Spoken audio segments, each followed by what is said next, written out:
My name is Caitlin. I'm 35 years old and a single mom to my amazing 8-year-old daughter, Madison.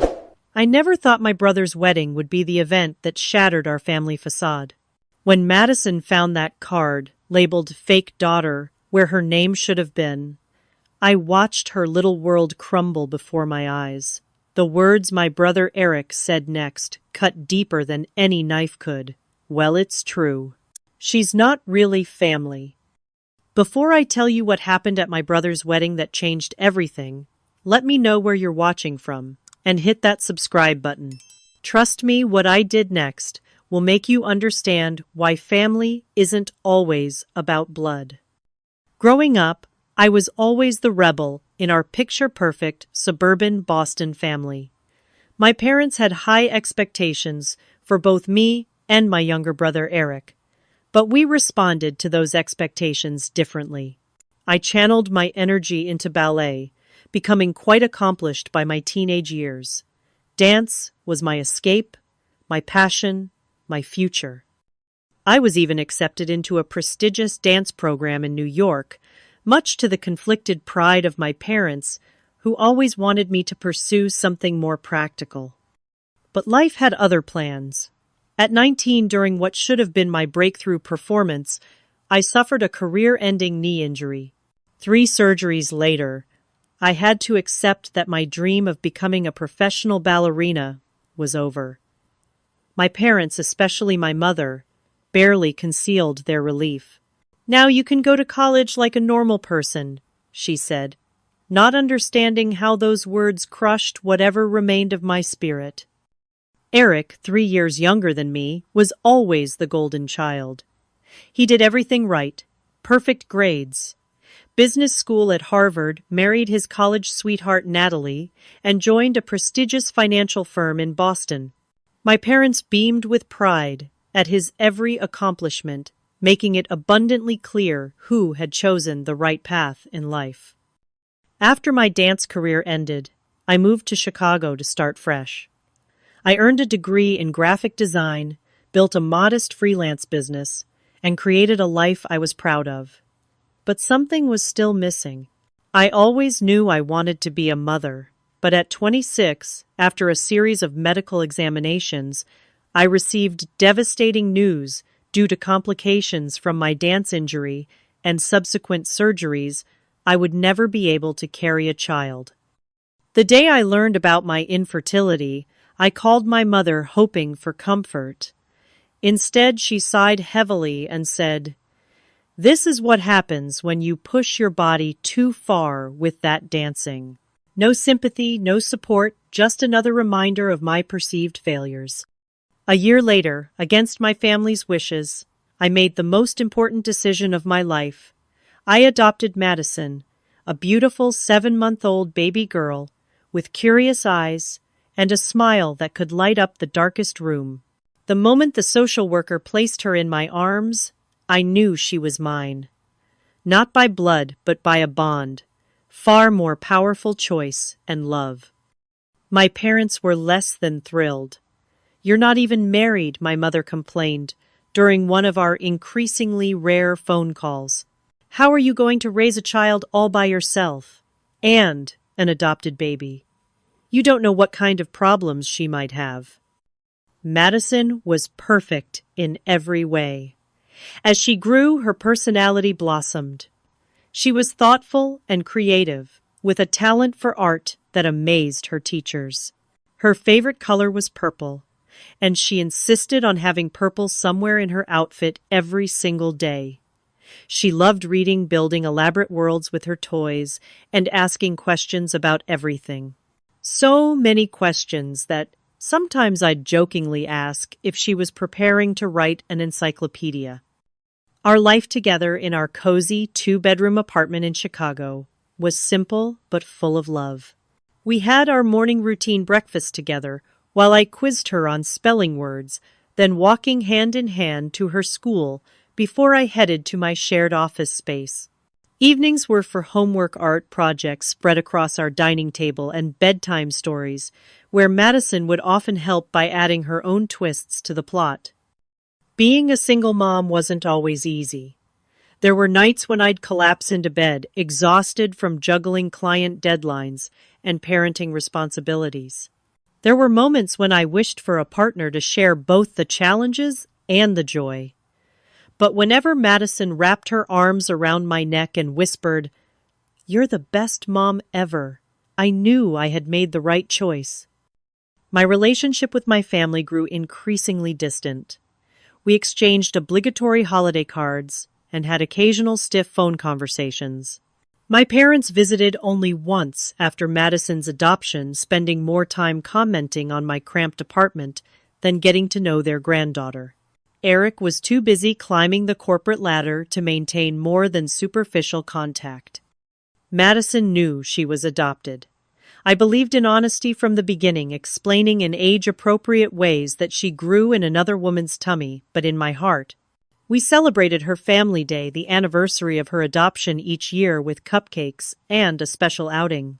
She seemed content with our little family of two, though sometimes she would ask about my parents or Uncle Eric, wondering why they rarely called or visited. "They live far away," I would explain, omitting the painful truth that they had chosen to keep their distance. "But they love you in their own way." I wasn't sure if that last part was true, but I wanted to shield her from rejection. Little did I know that the protective bubble I had created would soon be shattered in the most callous way. The invitation arrived on a Tuesday in early April, an elegant cream-colored envelope with gold embossing. Eric and Natalie were finally getting married after a 5-year engagement. The ceremony would take place at an exclusive oceanfront resort near Cape Cod in June, just 2 months away. I stood in my kitchen, coffee growing cold in my mug, staring at the invitation. Part of me wanted to toss it straight into the recycling bin. The last time I had seen my family together was at my father's 60th birthday 3 years ago. An uncomfortable weekend of forced smiles and thinly veiled criticism about my life choices. Madison bounced into the kitchen, her backpack already on, ready for school. "What's that, Mom?" she asked, eyeing the fancy envelope. "Your Uncle Eric is getting married," I replied, trying to sound neutral. Her eyes widened with excitement. "A wedding? Can we go? I've never been to a wedding before. Do I get to wear a pretty dress?" The questions tumbled out her enthusiasm instantly, making me reconsider my initial reluctance. "I don't know, sweetie. It's in Massachusetts, and it's during school time," I hedged, not ready to make a decision. "Please, Mom. I want to meet Uncle Eric and Grandma and Grandpa. You always look sad when you talk about them." Her perceptiveness caught me off guard. That evening, after Madison went to bed, my phone rang. It was my mother, a rare occurrence that immediately put me on edge. "Caitlin, did you get the invitation?" She didn't bother with pleasantries. "Yes, it came today," I replied. "Well, are you coming? Eric specifically asked me to call and make sure you're bringing Madison. He wants the whole family there." Her tone suggested this was more obligation than genuine desire. "I'm not sure, Mom. It's a long way to travel, and Madison would miss school." She cut me off. "This is your brother's wedding, Caitlin. Family should be present for important events, even if you've chosen to distance yourself from us." I bit back a sharp response about who had actually done the distancing. "I'll think about it," I promised instead. "Your father and I are getting older. We don't know how many more family gatherings we'll all have together." The guilt trip was expertly delivered, as always. After hanging up, I called my best friend Jessica, who had been my rock through the adoption process and knew the complicated dynamics of my family. "They're suddenly acting like they want Madison there. That's new," she commented skeptically.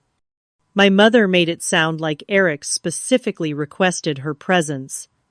"Maybe things are changing," I said, not quite believing it myself. "Or maybe they just don't want to explain your absence to the extended family and friends," Jessica countered. "Just be careful, Kate. I don't want to see either of you get hurt." Despite Jessica's warnings over the next few days, I found myself warming to the idea. Maybe this wedding could be a fresh start. Maybe seeing Madison in person, this bright, loving child who was thriving despite their dire predictions, would finally make them accept her as family. The deciding moment came when Madison and I were having dinner, and she asked again about the wedding. Will there be cake and dancing? Yes to both, I smiled. Can I wear a purple dress? Her eyes shone with excitement. How could I deny her this experience? How could I deny her the chance to know her extended family, flawed as they were? I realized I didn't want to be the barrier between Madison and potential relationships with her grandparents and uncle. Yes, we can go shopping for the perfect purple dress this weekend, I told her, my decision made. The next day, I sent our RSVP booked flights and reserved a hotel room near the wedding venue. Then Madison and I went shopping for the perfect outfits. We found her dream dress at the third store, a lovely lavender gown with a satin sash and subtle sparkles that caught the light when she twirled and twirled. She did right there in the fitting room, her joy contagious. For myself, I chose a simple but elegant navy blue dress, conservative enough to please my mother, but still reflecting my style. I wanted to look confident, successful, unaffected by their judgment. In the weeks before the wedding, I created a special gift for the couple, a handmade photo album chronicling Eric's life from childhood through college, including some rare photos I had kept from our youth.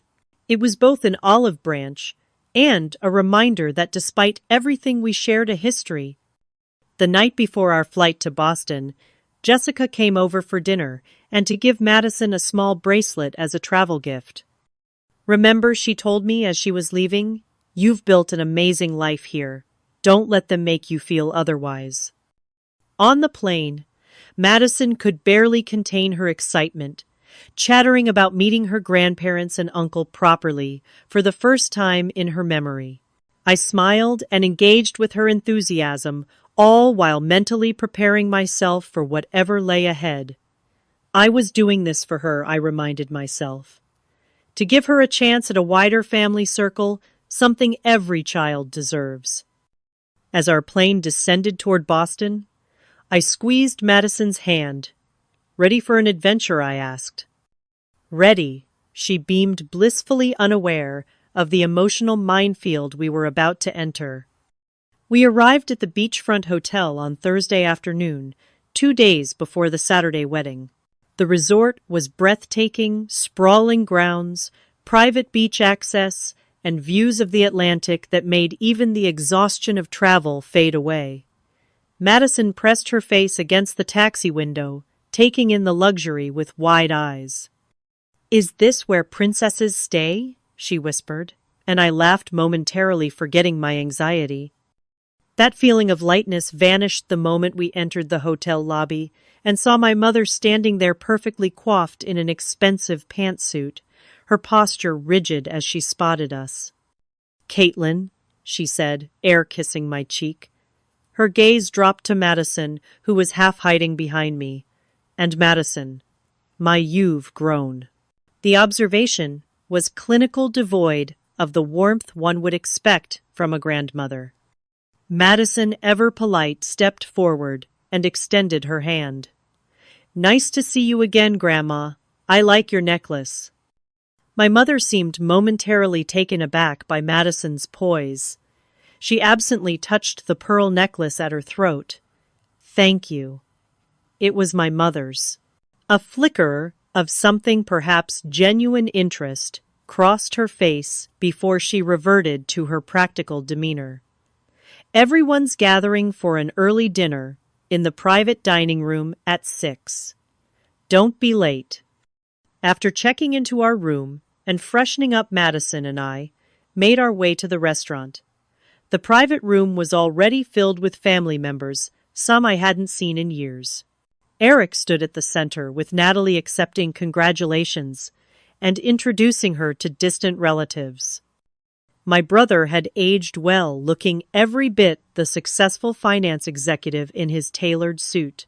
When he spotted us, a genuine smile briefly lit his face before being replaced by something more measured as Natalie whispered something in his ear. "Sis, you made it." Eric came over and gave me a quick, somewhat stiff hug. He then crouched down to Madison's level. "And you must be Madison. I'm your Uncle Eric." Madison nodded shyly. "Congratulations on getting married." "Thank you," he replied, seemingly unsure how to interact with an 8-year-old. "Natalie and I are glad you could both come." But his eyes darted nervously to his fiancée, who was watching our interaction with an unreadable expression. Dinner was a minefield of uncomfortable moments. We were seated at a table with my parents and an elderly aunt who kept squinting at Madison and asking loudly, "Now whose child is this again?" Each time my mother would reply with pointed emphasis, "She's Caitlin's adopted daughter," making sure everyone within earshot understood Madison wasn't biologically connected to the family. Midway through the meal, Natalie's mother, a sharp-featured woman with an artificially tight smile, leaned over to me. "It was so generous of you to adopt. Not everyone could take on someone else's child like that." Her tone made it sound like I had taken in a stray dog, not become a mother. I forced a smile. "Madison isn't someone I took on. She's my daughter." Of course, she replied dismissively. "But you know what I mean. Real motherhood. Biological motherhood. That's a different bond entirely." I felt Madison stiffen beside me, and I realized she was listening. I placed a protective hand on her shoulder and changed the subject, asking about the wedding details. After dinner, the wedding party gathered in a separate room for the rehearsal. Madison and I weren't included, so we wandered out to the beach. She kicked off her shoes and ran along the shoreline momentarily, free from the tension of the evening. "Mom, why does Grandma keep saying I'm adopted when she introduces me?" Madison asked as we sat on the sand watching the waves. I considered sugarcoating it, but decided on honesty. Some people think family is only about sharing the same blood. Grandma is one of those people, but that doesn't make her right. "Uncle Eric seems nice," she offered, digging her toes into the cool sand. "He is nice," I agreed, remembering the brother who had once defended me against neighborhood bullies and helped me practice ballet routines in our backyard. We used to be very close. Life just took us in different directions. When we returned to the hotel, we encountered my mother in the hallway talking to Natalie's parents. Their conversation abruptly halted when they saw us. "Caitlin, a word." My mother pulled me aside while Madison waited by the elevator. "Tomorrow during the bridal luncheon, Madison will need to stay with you. The event is for close family only." "Madison is close family," I countered, keeping my voice low but firm. My mother sighed dramatically. "You know what I mean. Natalie has specific ideas about her wedding, and we need to respect that." "Does that include treating my daughter like she doesn't belong?" I could feel my temper rising. "Don't make a scene, Caitlin. Not everything is about you and your situation." With that, she rejoined the others, leaving me seething. Back in our room, I helped Madison prepare for bed, my mind racing. Already I could see this weekend was going to be more difficult than I had anticipated. As Madison brushed her teeth, I called Jessica. "They're acting like she's invisible," I whispered into the phone, stepping onto our small balcony so Madison wouldn't overhear. Or worse, like she's some kind of interloper. "Are you surprised?" Jessica asked gently. "Come home, Kate. You don't need to subject yourself or Madison to this." I watched through the balcony door as Madison emerged from the bathroom in her favorite pajamas, carefully arranging her stuffed animals on the hotel bed. "I can't," I replied. "She's so excited about the wedding. And maybe Maybe I'm still hoping they'll see what I see when they look at her. After hanging up, I rejoined Madison and read her favorite story. As she drifted off to sleep, I stroked her hair and made a silent promise I would shield her from as much hurt as possible while we were here. But deep down, I feared that was a promise I might not be able to keep. The morning of the wedding dawned bright and clear, the kind of perfect June day that wedding photographers dream about. Madison woke up with infectious excitement, immediately asking when she could put on her purple dress. "Not until later, sweetie. The ceremony isn't until 3 o'clock," I reminded her, ordering room service breakfast to avoid another tense family meal.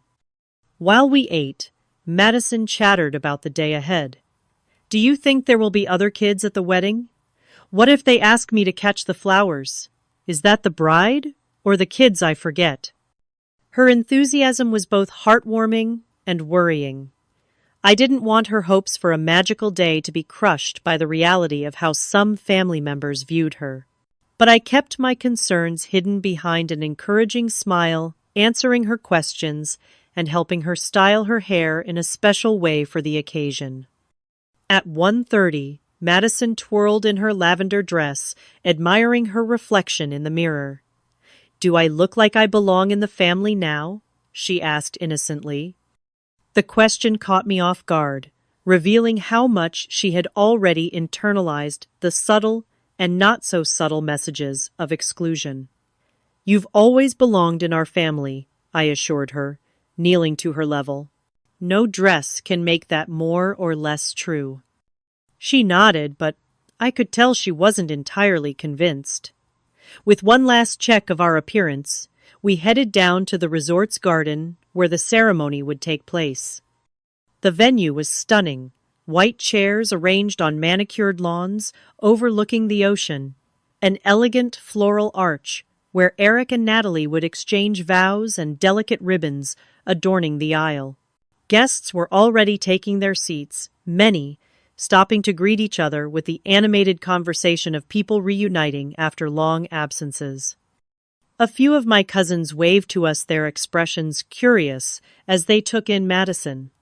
I guided her toward the section reserved for immediate family, but before we could sit down, my mother intercepted us. "Caitlin, you're in the third row on the right," she instructed, pointedly looking only at me. "And Madison?" I asked, already suspecting the answer. My mother glanced around, as if searching for a solution to an unexpected problem. "Well, I suppose she can sit with you. There just wasn't. We didn't plan for extra seating in the family section." I bit my tongue to avoid creating a scene before the ceremony.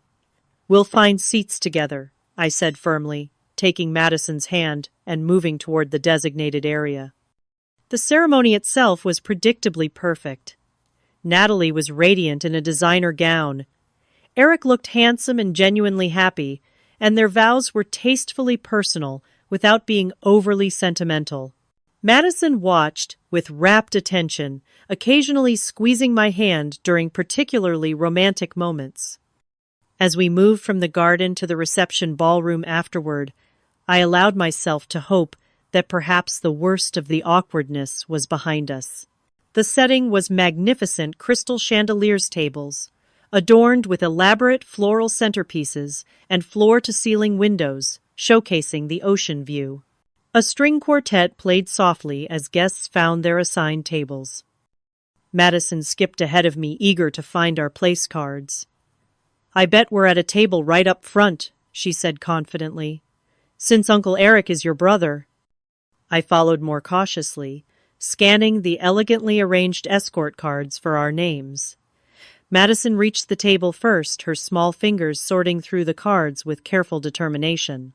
She froze suddenly, her body becoming unnaturally still. "Madison, did you find our names?" I asked, moving closer.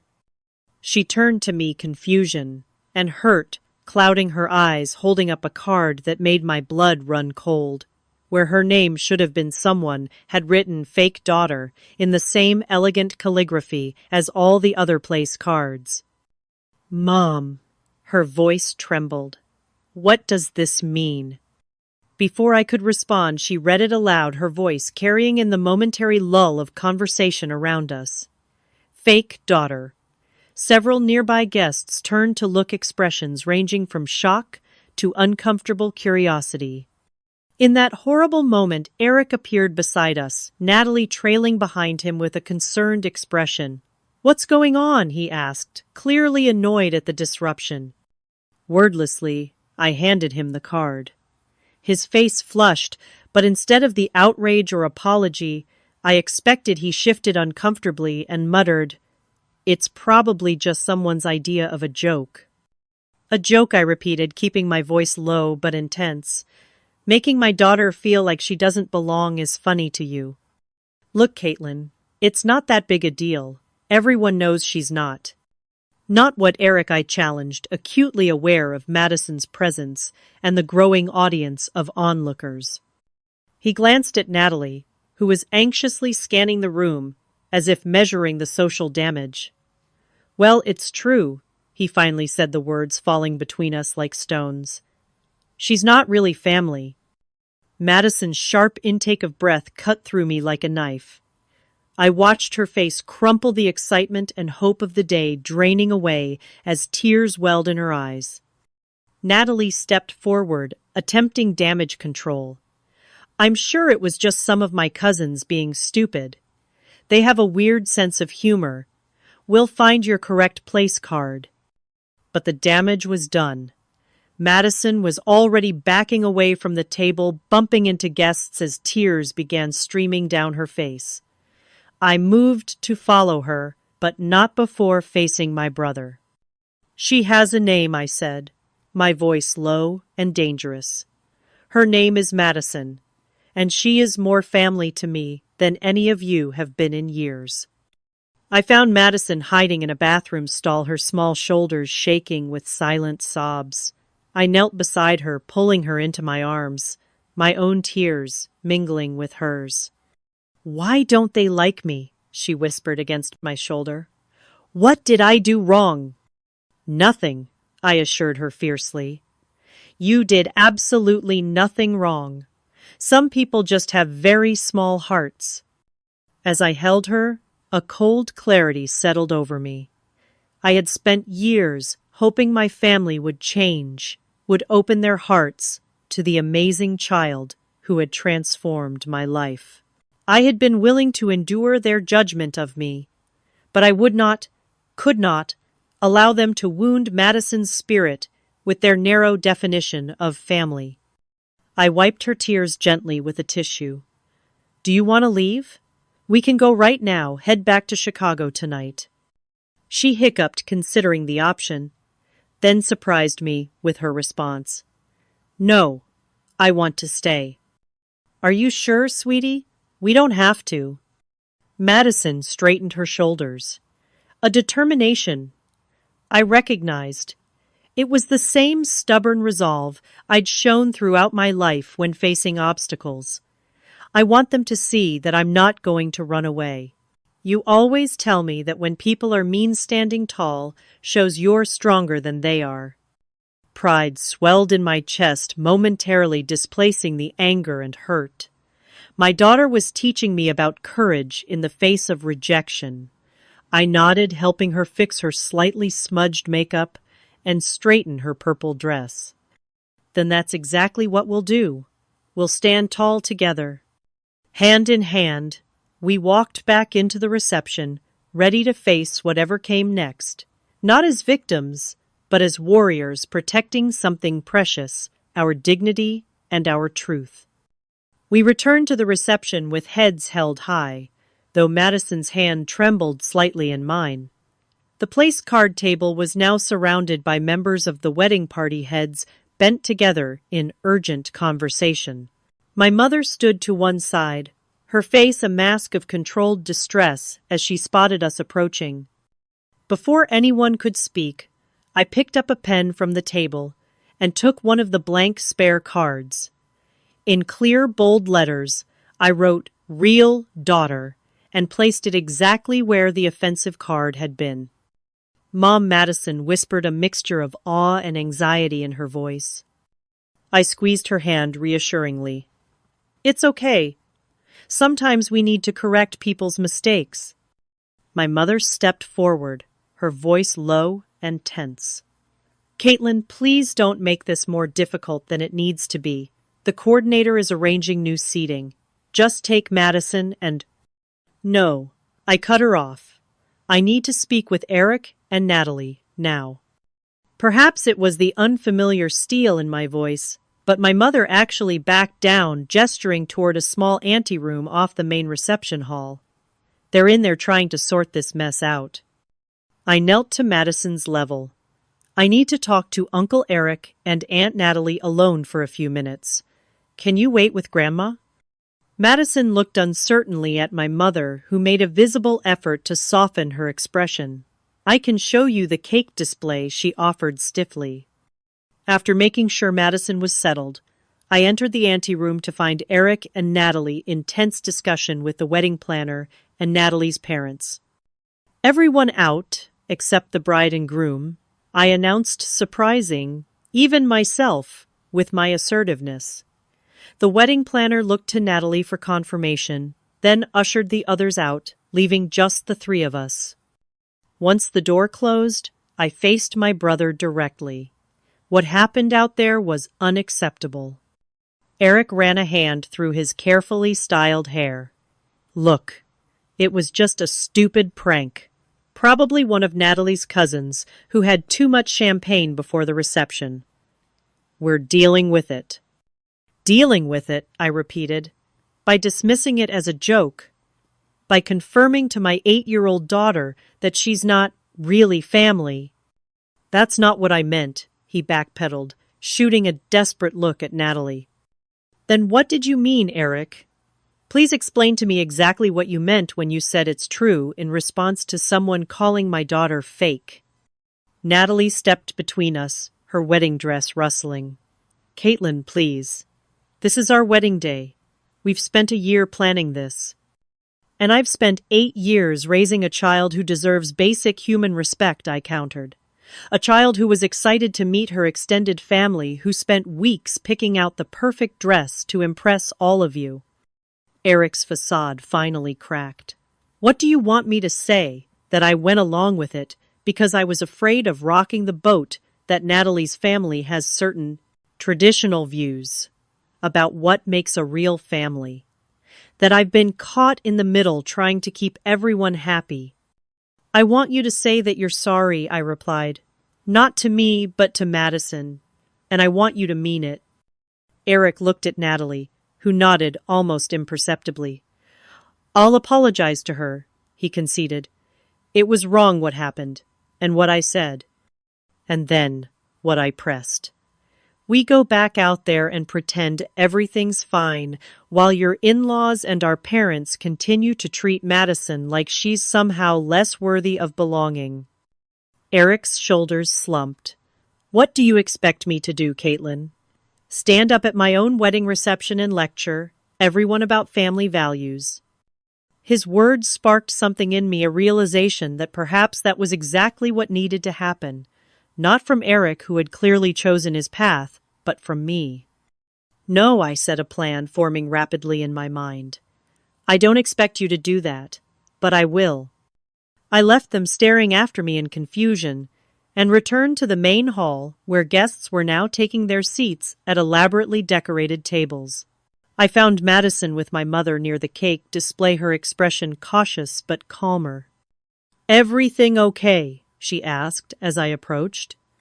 It will be, I assured her, leading her to our newly assigned table, which was thankfully on the opposite side of the room from my parents' and Natalie's family. The reception proceeded with speeches from the best man and maid of honor, followed by the traditional first dance.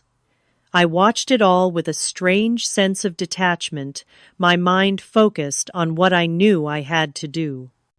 When the MC announced that dinner would be served shortly, I rose from my seat and walked purposefully to the small stage where the microphones stood.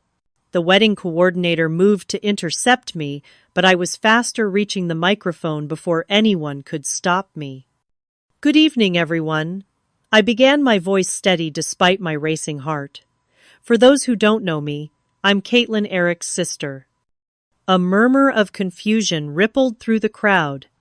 This wasn't on the program. I saw Eric and Natalie exchange alarmed glances from their place at the head table. I wasn't scheduled to speak tonight, but I've realized there's something important that needs to be said about family. I paused, finding Madison's eyes in the crowd. She was watching me with absolute trust, and that gave me the courage to continue. 8 years ago, I made the most important decision of my life. I became a mother to a beautiful baby girl named Madison. Not through the traditional route of birth, but through adoption, through choice and love. And every day since I've been grateful for that choice. I could see my mother shifting uncomfortably in her seat, my father staring stonily ahead. But there were also faces in the crowd showing genuine interest, even support. Today, Madison and I encountered something disturbing. Where her place card should have been, someone had written, "fake daughter." And when confronted with this cruelty, someone suggested that it was somehow true that because we don't share blood, she isn't really family. Gasps and whispers spread through the room. Natalie's mother was frantically whispering to those around her, while Eric sat frozen, his face unreadable. I'm standing here not to create drama or to ruin anyone's special day, but to speak a truth that shouldn't need saying. Family isn't defined by DNA. It's defined by love, by commitment, by showing up for each other day after day. I locked eyes with various relatives around the room as I continued. Some of you have known me my whole life. You've watched me grow up, stumble, fall, and find my way again. And some of you are meeting me in Madison for the first time today. But all of you are witnessing right now what it means to stand up for someone you love. My voice grew stronger, more passionate. Madison is not my fake daughter. She is my real, true daughter in every way that matters. She has taught me more about love, resilience, and joy than I ever could have imagined. And anyone who cannot see that, who cannot open their heart to the beautiful reality of our family, is missing out on knowing an extraordinary human being. I found Madison in the crowd again and saw tears streaming down her face, but they weren't tears of hurt now. Her eyes shone with pride and love, her small body straight and tall in her purple dress. So I want to propose a toast, I concluded, picking up a water glass from a nearby table. Not just to the bride and groom, although I do wish them every happiness, but to real family wherever and however we find it. To the people who love us for exactly who we are, who lift us up instead of tearing us down, who make space for us at their table and in their hearts, without conditions or qualifications. I raised my glass, and to my surprise, many guests did the same, including several of my cousins, and even a few from Natalie's side of the family. "Thank you," I said simply, then returned the microphone to its stand and walked directly to Madison. She stood and threw her arms around my waist, hugging me tightly. "Mom, I love you," she whispered. "I love you too, sweetheart, more than anything in this world." I bent to kiss the top of her head, then straightened to face the approaching figure of my brother. Eric's expression was a complex mixture of anger, embarrassment, and something that looked almost like respect. "You couldn't just let it go, could you?" he asked, but the heat had gone out of his words. "Not when it comes to her," I replied steadily. "Never when it comes to her." He nodded slowly. "I understand that now. I think I've been a coward, Kate."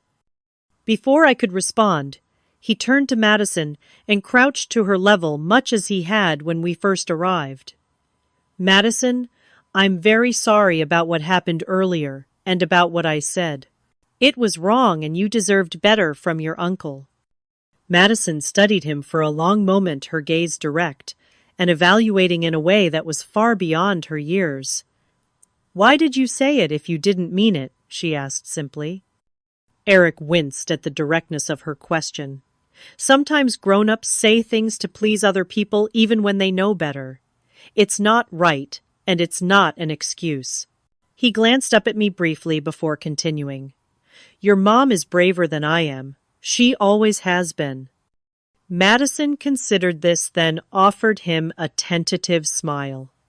She's the bravest person I know. I believe that Eric agreed, standing up. Caitlin, about the reception. We're leaving, I told him quietly. We've made our point, and now Madison and I are going to enjoy the rest of our evening somewhere else. He nodded, accepting my decision. Will you be at brunch tomorrow? No, I said firmly. I think it's best if we head home early. As Madison and I gathered our belongings and moved toward the exit, I noticed several guests watching us, with varying expressions, some disapproving, others curious, and a few with undisguised admiration. My mother stood by the door, her face taut with suppressed emotion. You always had to be different, she said as we passed. Always had to make a scene. I stopped and turned to her, suddenly feeling a deep sadness rather than anger. No, Mom. I always had to be authentic. There's a difference. With that, Madison and I walked out of the reception and into the warm evening air, leaving behind the whispers, the judgment, and the narrow definitions that had confined us for too long. As we stepped outside, Madison looked up at me and smiled a real, unburdened smile that made every difficult moment worth it. Where are we going now, Mom? Wherever we want, I replied, feeling lighter than I had in years. Our adventure is just beginning.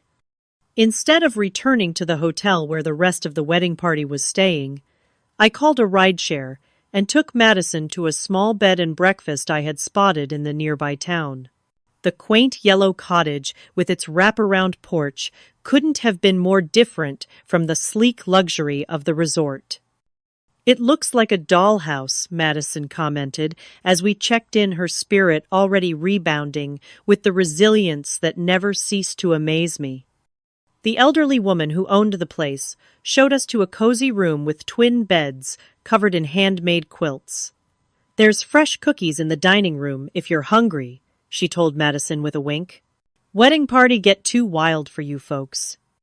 Something like that, I replied, with a tired smile. After Madison had changed into pajamas and was happily munching cookies while reading a book from the B&B's small library, I stepped onto the porch to breathe in the cool evening air. My phone, which I'd silenced during our escape, buzzed insistently in my hand. 12 missed calls and 27 text messages. The fallout had begun. I scrolled through the texts first. My mother. How could you embarrass the family like this? Several from Eric. Call me when you can. Where are you staying now? We need to talk. One surprising message from Natalie. I'm sorry about what happened. Can we speak tomorrow? Just as I was about to put the phone away, it rang again. Jessica's name flashed on the screen. Your brother called me, she said without preamble when I answered. He's trying to find you. How did he even have your number? Apparently he kept it from when we all hung out that one time years ago. He sounds pretty desperate to reach you. I sighed, leaning against the porch railing. I gave a speech at the reception. It wasn't exactly planned. Oh my God, Jessica gasped, then laughed. You went full mama bear, didn't you? What happened? I recounted the events of the evening, the fake daughter card, Eric's callous response, and my impromptu speech. Jessica listened without interrupting, occasionally making sounds of outrage or support. I'm proud of you, Kate, she said when I finished. And I bet Madison is too. She seems okay now, but I'm worried about the long-term impact. No child should ever have to question whether they're real enough to belong. So, what's your plan now? Head home tomorrow. That's the idea, I confirmed. I don't think there's anything more to be gained by. I was interrupted by another call coming in. Eric again. I should take this, I told Jessica. It's the 13th time he's called in the past 30 minutes. Good luck, she replied. Call me tomorrow before your flight. I switched to Eric's call, bracing myself. Hello? Finally, his voice was a mixture of relief and exasperation. Where are you, Mom? Is having a meltdown. Natalie's parents are furious, and half the guests are talking about nothing but your speech. We're safe, that's all you need to know, I replied evenly. Madison and I will be heading back to Chicago in the morning. There was a pause. Then Eric's voice came again, softer now. I messed up, Caitlin. I know that. What happened with the card was inexcusable, and my response was even worse. Yes, it was. I agreed, not making it easier for him. Can we meet tomorrow? Just to talk before you leave. I owe you and Madison a better apology than what I managed at the reception. I hesitated, torn between protecting Madison from further hurt and wanting to give my brother a chance to make amends. I don't know, Eric. Please, Kate. I know I don't deserve it, but I'm asking anyway. Something in his voice, a vulnerability I hadn't heard since we were kids, made me reconsider. Fine. We can meet for breakfast at 9. There's a cafe called Sea Breeze on Main Street in town. But this is for Madison, not for you or me or anyone else. If she seems uncomfortable at any point, we're leaving. Understood. Thank you. After hanging up, I checked on Madison, who had fallen asleep with her book open on her chest. I gently removed it, turned off the light, and settled into my own bed mind, racing with thoughts of the day's events and what tomorrow might bring. Morning came too quickly. I woke to find Madison already dressed, sitting by the window, watching seagulls circle over the town. I told Uncle Eric we'd meet him for breakfast, I said carefully, gauging her reaction. How do you feel about that? She considered the question seriously. Is he still mad about your speech? I don't think so. He says he wants to apologize properly. Madison nodded. Okay.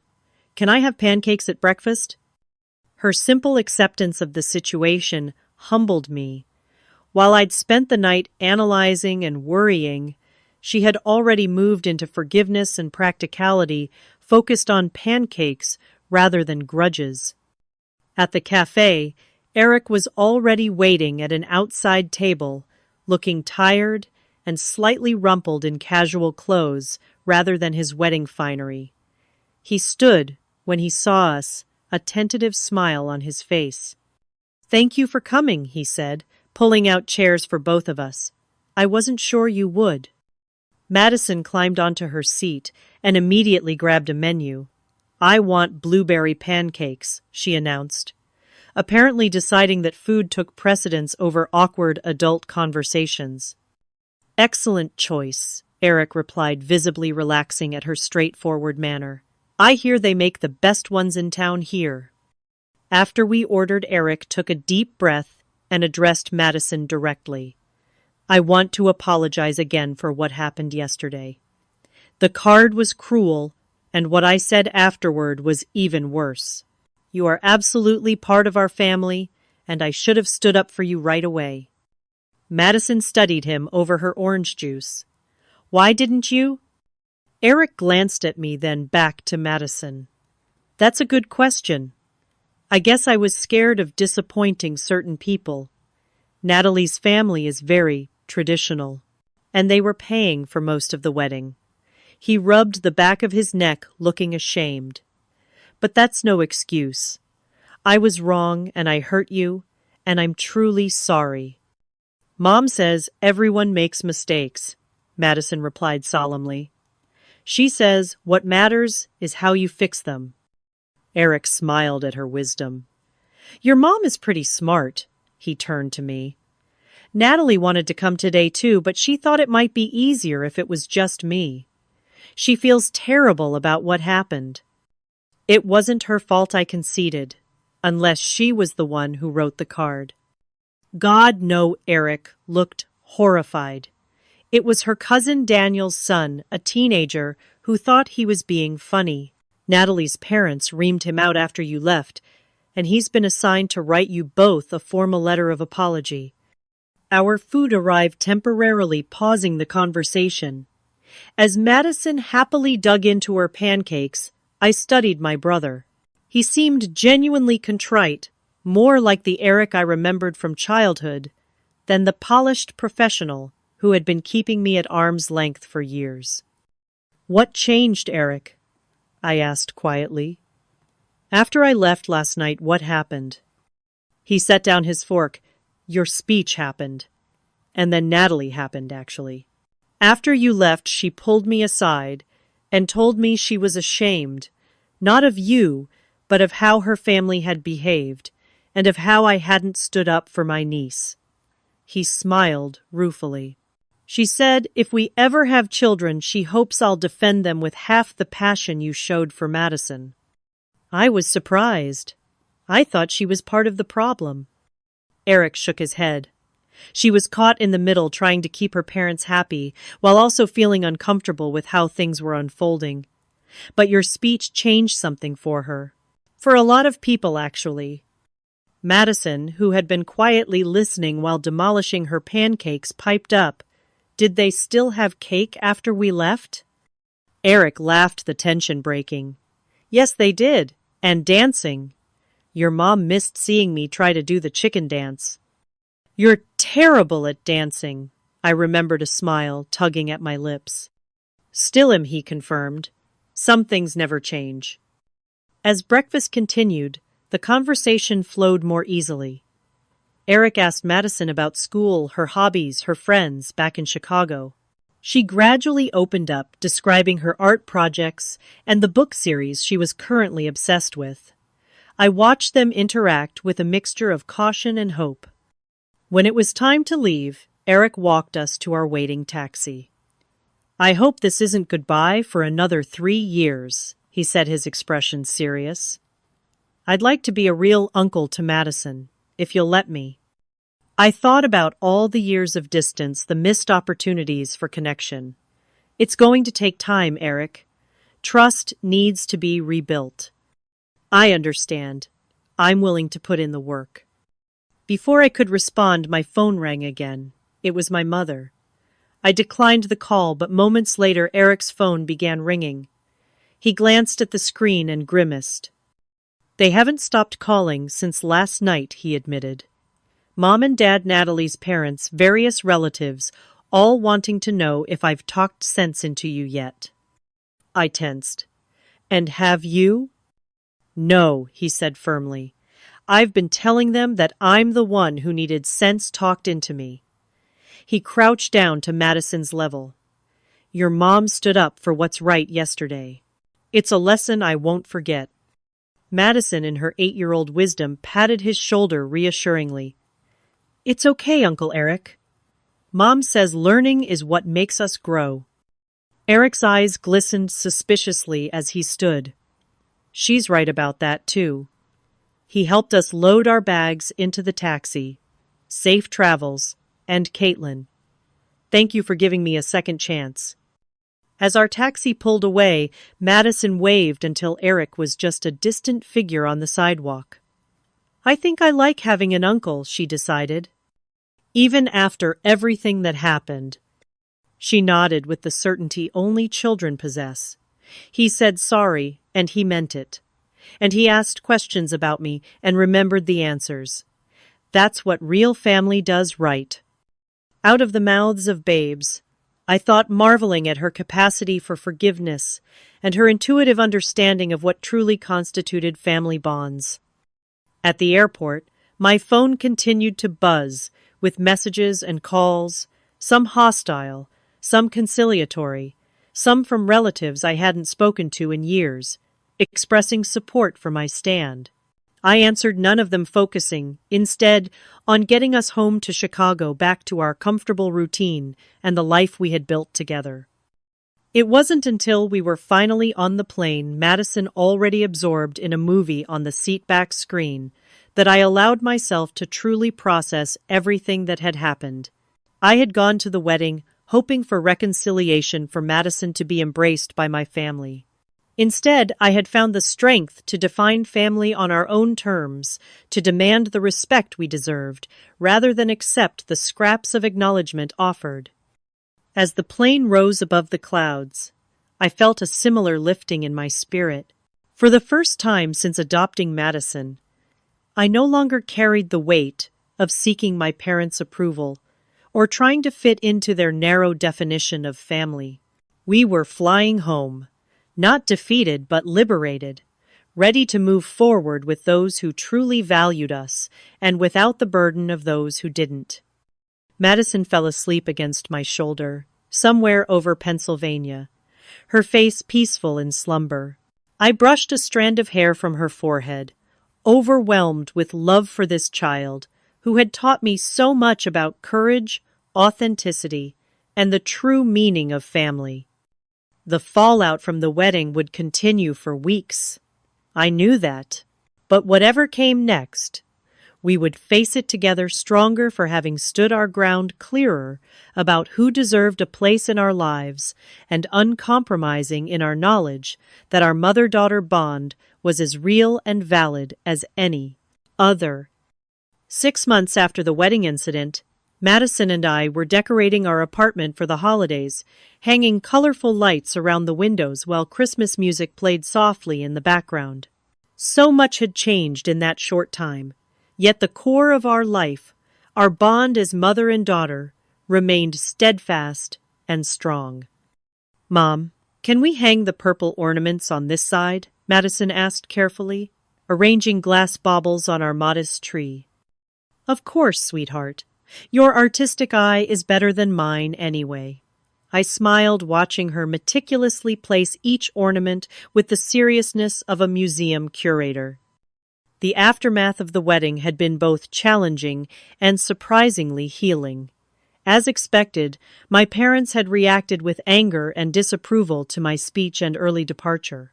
For weeks, my mother left voicemails, alternating between guilt trips and demands that I apologize to Eric and Natalie for disrupting their special day. What she didn't know was that Eric and I had begun rebuilding our relationship through weekly video calls, with Madison eagerly joining to show off her latest art projects or school achievements. My brother had been true to his word, making genuine efforts to be present in our lives, despite the geographical distance. The most unexpected development had come 2 months after the wedding, when Natalie called to share news of her pregnancy. "We want Madison to be involved," she had said, her voice warm with sincerity. "Every child deserves cousins who love them, and our baby will be lucky to have Madison as family." The transformation in my professional life had been equally significant. The courage I had found to stand up for Madison at the wedding had spilled over into other areas. I had finally taken the leap to open my own graphic design studio, instead of continuing as a freelancer, converting a small storefront just a few blocks from our apartment.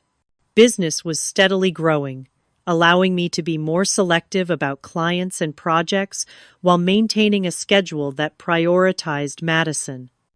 "Uncle Eric said they're coming for New Year's," Madison commented, interrupting my reflections. "Will Grandma and Grandpa come too?" The question was asked casually, but I knew it carried weight. My parents had maintained their distance after the wedding, though there had been small signs of thawing in recent weeks. A birthday card for Madison that acknowledged her as their granddaughter, without the qualifier, adopted a brief phone call on Thanksgiving that was civil, if not warm. "I'm not sure, sweetheart. Uncle Eric invited them, but they haven't decided yet." I joined her at the tree, helping to hang the star on top. "How would you feel if they did come?" Madison considered this seriously. I think it would be okay. Everyone deserves second chances, right? That's what you always tell me. Her wisdom continued to humble me. Yes, that's right. Though sometimes second chances come with boundaries to protect ourselves. Like the time I gave Jamie another chance at being my friend, but told her she couldn't borrow my special markers anymore after she lost them, Madison asked, drawing a parallel to a recent playground conflict. Exactly like that, I laughed, amazed at how she could distill complex emotional concepts into perfectly relatable 8-year-old terms. The healing process hadn't been easy for either of us. In the weeks following the wedding, Madison had experienced nightmares and occasional bouts of insecurity, questioning her place in the world in ways no child should have to. I had found a child therapist who specialized in adoption issues, and those sessions had proven invaluable. I too had sought support, joining a group for adoptive parents, where I could share experiences with others who understood the unique challenges we faced. The community I found there became an extended family of sorts, offering wisdom, encouragement, and solidarity when needed. One particularly meaningful connection had been with Sarah, another single mom by choice, who had adopted her son from foster care. Our families had begun spending time together regularly, the children bonding over their shared experiences, while Sarah and I discovered a friendship that felt like it had existed for decades rather than months. "Do you think we could invite Sarah and Tyler for Christmas dinner?" Madison asked, as if reading my thoughts. "I was just thinking the same thing," I replied, wrapping an arm around her shoulders. "Great minds think alike." The doorbell rang, interrupting our decorating. Madison ran to answer it, checking through the peephole as we had practiced. "It's Uncle Eric!" she called excitedly. I opened the door to find my brother standing there with a large box in his arms, his cheeks red from the December cold. "Special delivery," he announced, stepping inside and setting down his burden. "Natalie sent homemade cookies, and I bring news." Madison immediately investigated the box, discovering not only cookies, but also a small wrapped gift with her name on it. "Can I open it?" she asked, looking between Eric and me. "Go ahead," Eric nodded, smiling at her enthusiasm. Inside was a framed photograph of our extended family, from generations back: great-grandparents, great-aunts, and uncles and cousins, several times removed. Around the edge of the mat, someone had carefully written, "Family comes in many forms. You are part of this story now and always." Natalie found it in her grandmother's attic, Eric explained quietly as Madison examined the photo. The old lady had a change of heart after meeting Madison at the post-wedding brunch. Said she'd forgotten what family was really about until she saw how fiercely you protected your daughter. The gesture brought unexpected tears to my eyes. That's really thoughtful." "There's more," Eric continued. "Mom and Dad have asked if they can come for Christmas. Not just New Year's, but Christmas Day. They want to bring gifts for Madison. Real gifts, not the impersonal gift cards they usually send." I felt a complex mixture of emotions, hope, wariness, the protective instinct that had only grown stronger since the wedding incident. "What do you think? Is it genuine?" Eric shrugged. "I think the wedding was a wake-up call for a lot of people. Mom's been asking questions about adoption, reading books. Dad mentioned feeling ashamed when he realized how they'd been treating their only grandchild." He glanced at Madison, who was now showing the photo to her favorite stuffed animal. "People can change. Not overnight, and maybe not completely, but they can try." "Like you did," I acknowledged softly. "Like I'm trying to," he corrected, with a self-deprecating smile, "every day." After Eric left promising to return with Natalie for our holiday gathering, Madison and I returned to our decorating. As she carefully arranged the nativity scene on our bookshelf, she asked Mom, Do you think Grandma and Grandpa will ever love me like you do? The question caught me off guard with its directness. I don't think anyone will ever love you exactly like I do, I answered honestly. But I think they're beginning to understand what they've been missing by keeping you at a distance. And I hope they'll discover how amazing it is to truly know you. She nodded, seemingly satisfied with this answer. I'm glad we went to the wedding, she said after a moment. You are. Even after what happened. Yes, she said confidently, because if we didn't go, nothing would have changed. Uncle Eric wouldn't call us every week. Aunt Natalie wouldn't be sending cookies. And you wouldn't have opened your studio. I stared at her in amazement. What does the studio have to do with the wedding? Madison looked at me as if the connection was obvious. You got brave, Mom. You stood up to everyone for me. And then you weren't afraid to do other brave things, too. Her insight left me momentarily speechless. She was right, of course. The wedding confrontation had been a catalyst pushing me to stand firm in other areas of my life where I had previously compromised or hesitated. Christmas Day arrived with a light snowfall that turned Chicago into a picture-perfect holiday scene. Our apartment was warm and fragrant with the smell of baking, thanks to Madison's insistence that we make cookies from scratch rather than buying them. Sarah and Tyler would be joining us for dinner, along with Eric and Natalie, and most nervously, my parents. They arrived promptly at 4, standing awkwardly at our door, with carefully wrapped packages and tentative smiles. My mother had aged visibly in the months since the wedding, the lines around her mouth deeper, her posture less rigid than I remembered. My father, always quieter and harder to read, carried a large gift bag with purple tissue paper, Madison's favorite color. Merry Christmas, my mother said, her voice lacking its usual authoritative tone. Thank you for having us. Madison approached them with cautious optimism. Merry Christmas, Grandma and Grandpa. I made named cards for everyone at the dinner table. She held up handcrafted place cards, each decorated with personalized drawings. My mother knelt down, something I couldn't remember her doing before, to examine the cards. These are beautiful, Madison. You're quite the artist.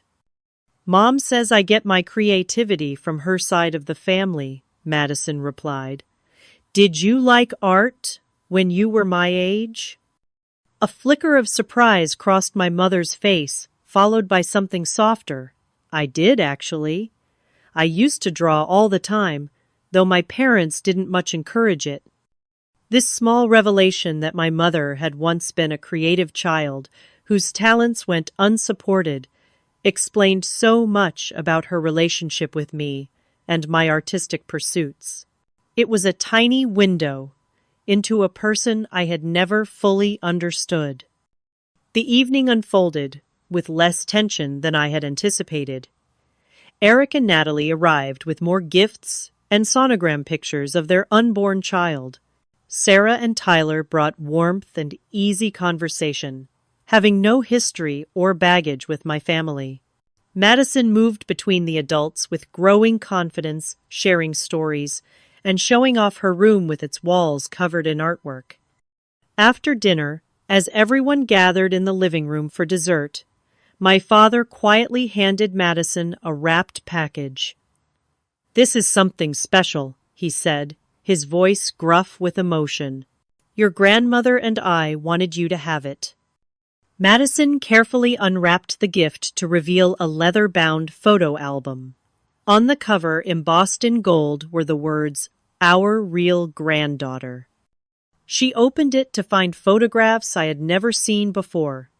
My parents, in their youth family gatherings, from decades past, my own baby pictures, and most surprisingly empty pages, labeled Madison's Adventures, waiting to be filled.